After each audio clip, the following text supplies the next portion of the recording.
पशुपालक मित्रांनो नमस्कार. रॉयल शेतकरी यूट्यूब चॅनलमध्ये आपलं सर्वांचं स्वागत करतो. मित्रांनो, अनेक व्हिडिओ व्हायरल होतात की जनावरांना एकच वेळेस चारा द्या. पण खरंच एकच वेळेस चारा देऊन जनावरांचं दूध उत्पादन मिळतंय का? जनावरांना किती वेळेस चारा दिल्यानंतर म्हणजे योग्य पद्धतीमध्ये दूध मिळेल? आपलं जनावर किती दूध क्षमतेचं आहे आणि किती वेळा चारा दिला पाहिजे आणि आपलं जनावर त्या क्षमतेत दूध देतंय का, या सगळ्या गोष्टींचा आज आपण विचार करणार आहोत. नेमकी कुठली पद्धत योग्य आहे जेणेकरून जास्तीत जास्त दूध उत्पादन मिळेल आणि आपल्या गोठ्यामध्ये जो खर्च असेल, जे काही काम करायचे आहे, मनुष्यबळ कमी लागेल, या सगळ्या गोष्टींचा विचार करणार आहोत. मित्रांनो, व्हिडिओ संपूर्ण पहा. प्रत्येक गोष्ट मी तुम्हाला सांगणार आहे.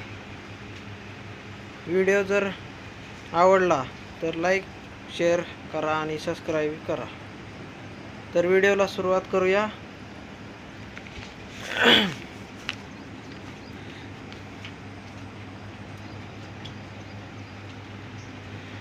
मित्रांनो, गाय किंवा म्हैस रवंथ करणारे प्राणी आहेत.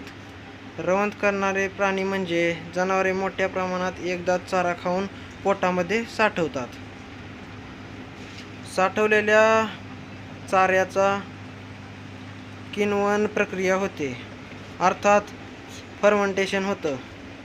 तर मित्रांनो, या गोष्टीसाठी गायीला किती वेळेस चारा द्यायचा हा प्रश्न समोर येतो. चारा देण्याचा आपला वेळ कोणता आहे, मनुष्यबळ किती आहे? तर आपली जनावरे बांधून ठेवलेली असतात, त्यामुळे त्यांना अनेक वेळा चारा टाकावा लागतो.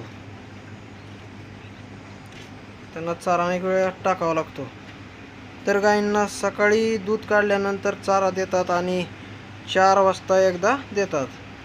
आपल्याकडे 2 वेळेसच चारा देण्याची पद्धत आहे आणि तीच पद्धत बरेच शेतकरी वापरतात. मित्रांनो, व्हिडिओ आवडल्यास लाईक, शेअर करा आणि अजूनही व्हिडिओला सबस्क्राईब केले नसेल तर सबस्क्राईब करा. धन्यवाद.